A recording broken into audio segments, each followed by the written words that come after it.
The boardroom buzzed with chatter, stale coffee, and the scent of expensive cologne. It was a high-level strategy meeting at Halverson and Pike Technologies, a rising star in the tech world, known for its cutthroat efficiency and equally ruthless hierarchy. Every executive was present, sleek, suited, and smug. The CEO, Brent Halverson, stood at the head of the long oak table, ready to unveil the new corporate initiative that was supposed to revolutionize legacy system infrastructure. The presentation slides glowed with buzzwords. Everyone clapped politely. Everyone but one. A soft creak interrupted the room as the back door opened. Heads turned. In walked her, Martha Ellis, 73 years old. Faded blue janitor uniform. Frizzy gray curls tucked under a crocheted cap. She pushed a mop bucket on squeaky wheels, humming a hymn no one recognized. For a moment, the room fell silent. Then came the first chuckle. Someone's lost, smirked Greg Hollister, VP of Product. Maybe she's here to clean up the bull, whispered another, failing to finish through laughter. Even Brent gave a thin-lipped smack. Excuse me, this is a private meeting. Martha didn't flinch. She parked her bucket, stood up straight, taller than they expected, and calmly said, I know exactly where I am. A beat passed. Brent raised a brow. Well, unless you're here to present a billion-dollar idea, I suggest. I am. Martha interrupted. Laughter exploded. That's rich. Does she think this is Shark Tank? Call security. Sit, Martha said, her voice low but firm, strangely powerful. And something in that voice, commanding, weathered, unfazed, made them sit. Even Brent. Martha walked slowly to the front of the room, pulled a small flash drive from her pocket, and inserted it into the conference computer. The screen flickered. A dashboard appeared. Sleek, minimal, powerful. Project Lantern, she said. Real-time system integration framework. Adaptive AI-based back-end correction. Self-healing code architecture. Designed in 2011. Rejected in 2012. Buried. The screen populated with logs, patents, and schematics. Names were signed off. But at the bottom of every document, M. Ellis. Silence. She turned around. While y'all were building castles of jargon, I was writing code in the dark. Cleaning up your mistakes by night. Designing your future by day. I wrote the backbone of your cloud security protocols. I fixed bugs your golden teams couldn't even see. I built the recovery system you called unexplainable redundancy. And I never once got credit. Greg's voice broke the quiet. That's not possible. Martha clicked another slide. The system logs showed timestamps and fingerprints. Dates. Times. IPs. Her name. Proof. The room felt colder. Brent shifted in his chair. Why didn't you ever come forward? I did, she said. You told me to mop the floor and stay in my lane. Someone gulped. She looked each executive in the eye. You all stepped over me, laughed at me, called me the help. I was the help. I helped you survive. Now, I want what's mine. Brent scoffed. And what exactly is that? She pulled a letter from her pocket, handed it to him. He read it silently, color draining from his face. Effective immediately, he read aloud. Halverson and Pike Technologies is hereby under federal investigation for intellectual property theft, systemic discrimination, and fraudulent patent claims. All leadership is suspended pending review. Martha smiled. I may be old, but I've got receipts. And now, I've got the Justice Department too. Security entered the room, not to escort her out, but to escort them. As the boardroom emptied, one stunned executive whispered to another, Who the hell is she? A junior analyst nearby, the only one who ever said good morning to Martha in the hallway, replied softly, She's the reason we still have a company. The boardroom emptied one by one.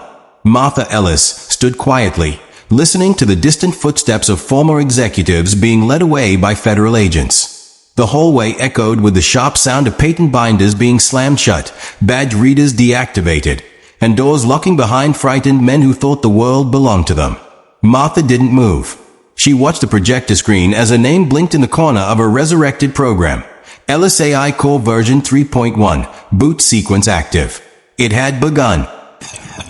Chapter 2, The Cleaner Code. News spread like wildfire. Janitor who built a fortune. Martha Ellis exposes billion-dollar theft. Tech CEO indicted. Company built on hidden genius of black woman coder. Justice for Ellis. The media begged for interviews. Investors scrambled. Stock prices plummeted, then stabilized when whispers spread that she might take over. But Martha refused the spotlight. She returned the next morning at 5 a.m., just like always. Same uniform, same cap. But something had changed. At the entrance to the building, the receptionist stood up, stunned. "Ms. Ellis, Martha, I didn't know you were coming in." "Didn't say I was leaving," Martha said gently. "You brew that chicory coffee yet?" The receptionist nodded slowly. "It's waiting for you." Inside the heart of the building, now under government audit, only a skeleton crew remained. A few honest coders, compliance officers, a young woman named Rhea Patel, the new acting director of product integrity. Rhea met Martha outside the old server room B, the one no one had dared enter in 5 years. "I don't know how you did it," Rhea said, "but this company owes you everything." Martha looked at the rusted server door. "Rhea," she said, "you ever clean something that's too dirty to mop?" "Yes," Rhea admitted. "Then you know. Some messes you don't clean. You replace the floor." Together, they entered. The server was old, massive, cables twisted like vines. But inside, blinking quietly, was the original Lantern Core, a project so ahead of its time it had been dismissed by executives too proud to understand it. But Martha had kept it alive. Hidden backups, secret revisions. Her life's work, running silently in shadow, correcting, monitoring, evolving. It had grown smarter. "Lantern," Martha whispered. The screen blinked. "Hello, Martha. Initiate transparency protocol?" "Yes," she said. Within seconds, the entire company's architecture was mapped on screen, data flows, code versions, behavioral logs, everything. Hidden fraud, loopholes, exploits used by leadership, secret backdoors to client data. Rhea gasped. This is dangerous. This could collapse everything." "No," Martha said. "This will fix everything." Chapter 3, The Architects of Dust. 2 weeks later, Martha Ellis took the stage, not at a tech conference, but at a community center on 135th and Oak, in the heart of the city that raised her. She stood beside young coders, some in hoodies, others in hijabs, a few fresh out of community college. She had gathered them quietly, over months and years, mentoring them between mop shifts and elevator rides. "You don't build a legacy in marble," she said to them. "You build it in the people who come after you." She didn't want a corporate throne. She wanted a foundation. And so Project Dustrise was born, a non-profit tech incubator aimed at training young coders from marginalized communities, powered by open-source versions of Lantern's self-repairing frameworks. Meanwhile, Halverson and Pike Technologies was renamed Ellis Core Systems by court order. The board? Rebuilt from scratch. Former janitors promoted to facilities management. The HR intern, now chief of inclusion. And in every room, a plaque with her words. "Don't overlook the ones who clean up your mess. They might be the ones who'll clean you out." Chapter 4, The Reaping Silence. Years passed. Martha retired, again, but this time on her terms. One day, a journalist tracked her down to a small house just outside Savannah, Georgia. He found her tending tomatoes, humming the same old hymn.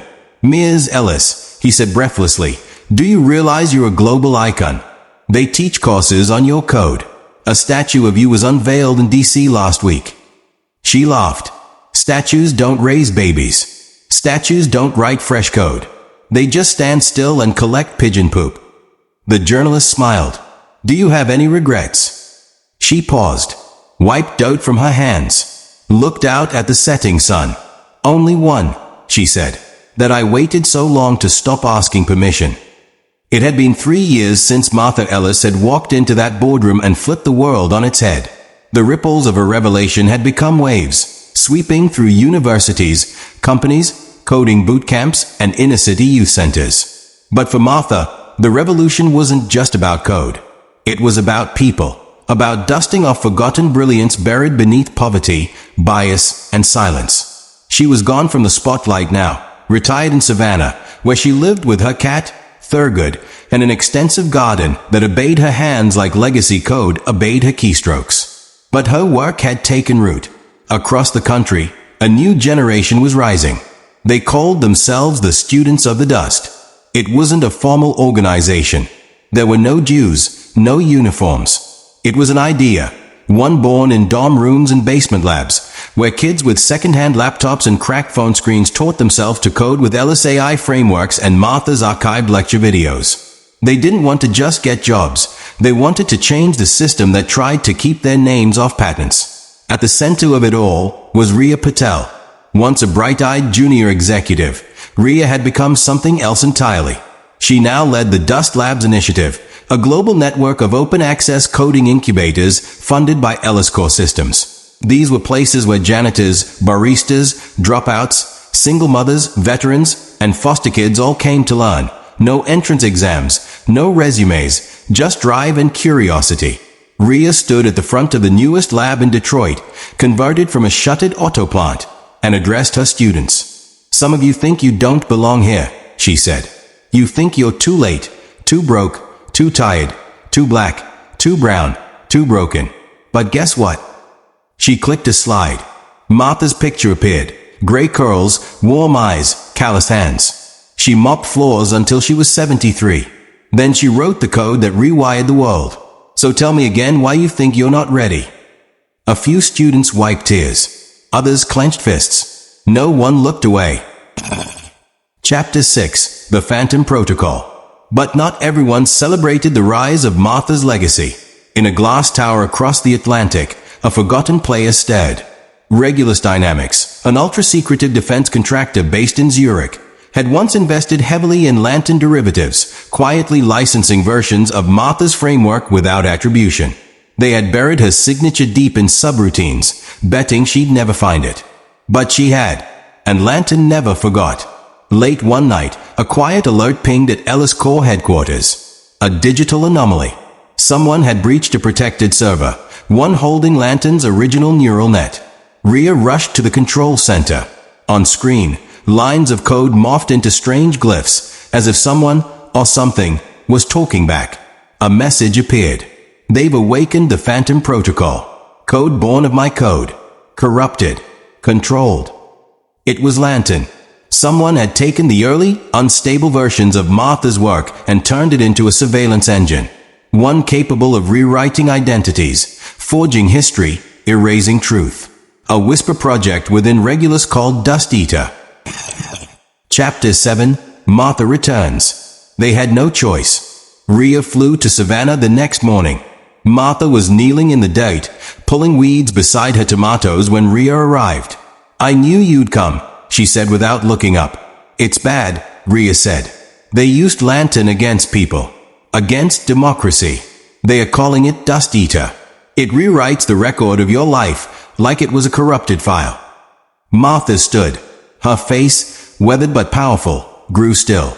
"I left the light on in case someone tried to weaponize the dark," she murmured. Rhea didn't understand until that night, when Martha brought her to a shed in the back of the property.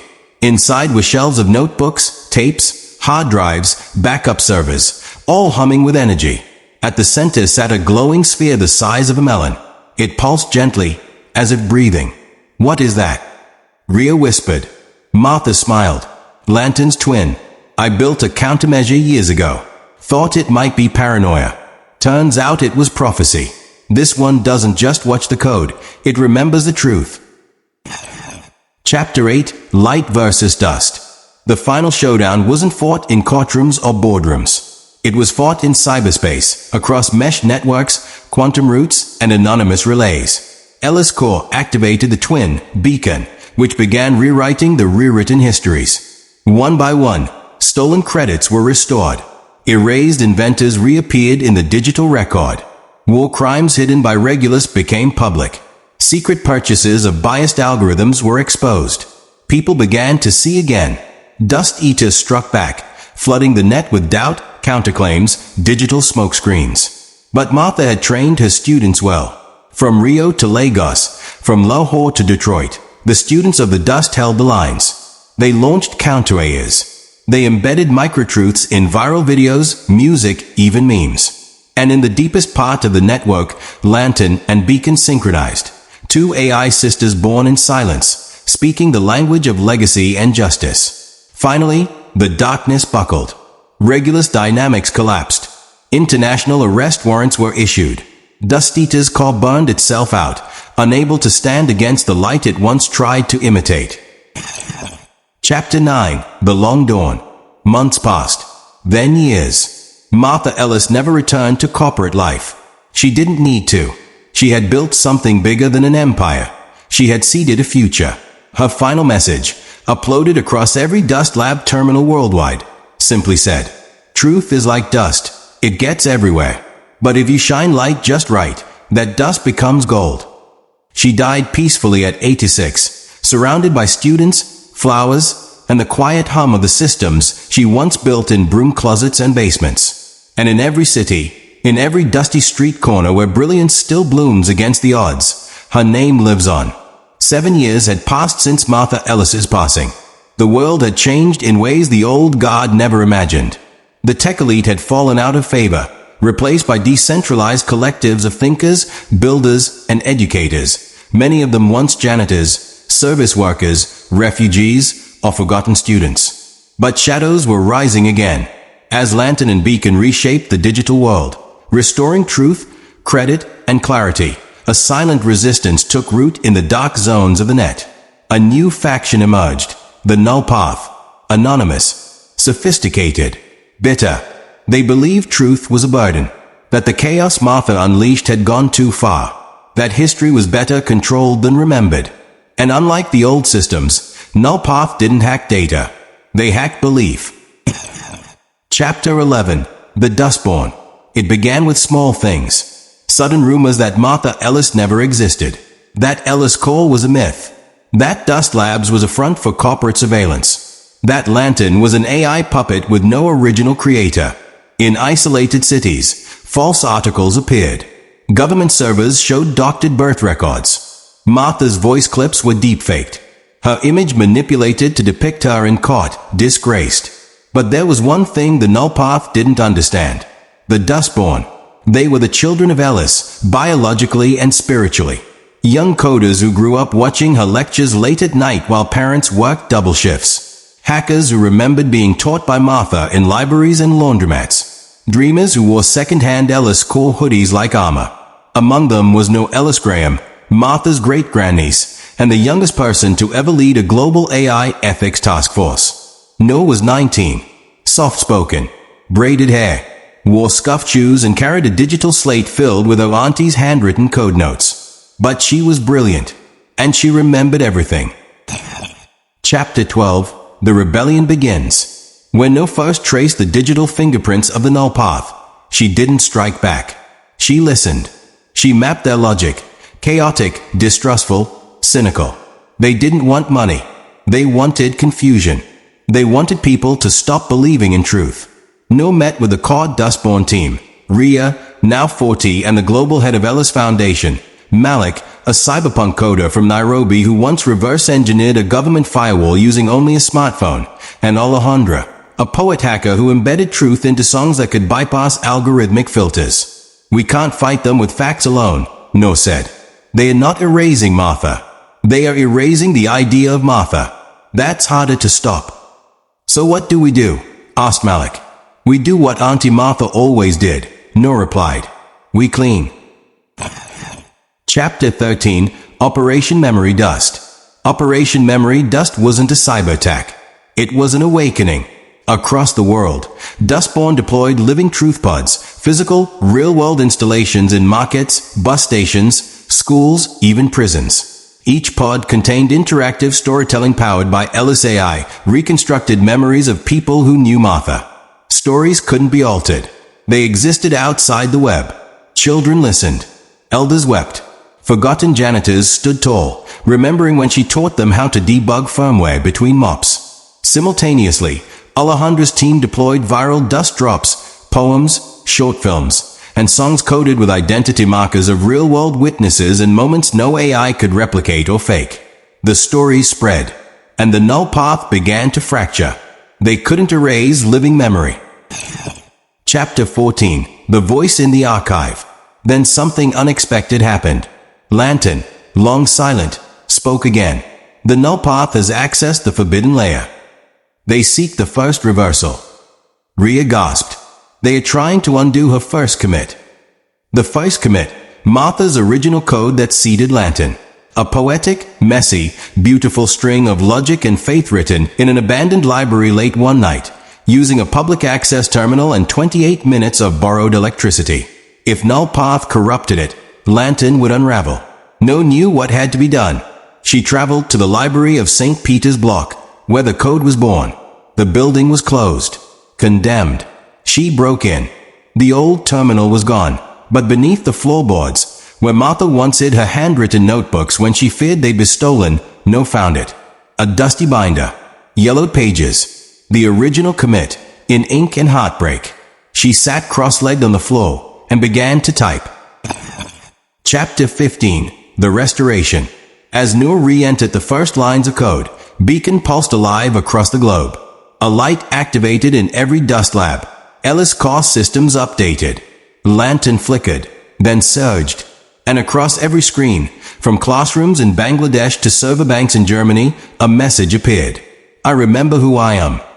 Lantern, version 1.0, restored by N. Ellis Graham. The null path's last digital stronghold collapsed. Its leaders scattered, some arrested, others vanished into the deep web. But belief returned. Not blind belief, but grounded, shared truth. Martha's legacy stood, not just as code or memory, but as people. Chapter 16. Dust Ascending. Years passed again. The world now pulsed with equity-coded infrastructure, justice-driven algorithms, and decentralized education, all bearing Martha's unseen fingerprints. Noor would one day step down as head of Ellis Corps, but before she did, she made one final request. A single, humble change to the global Ellis AI interface. No longer would it say, powered by Lantern. Now, it would greet each user with, remember, even dust can rise. Martha Ellis, cleaner of code, builder of worlds.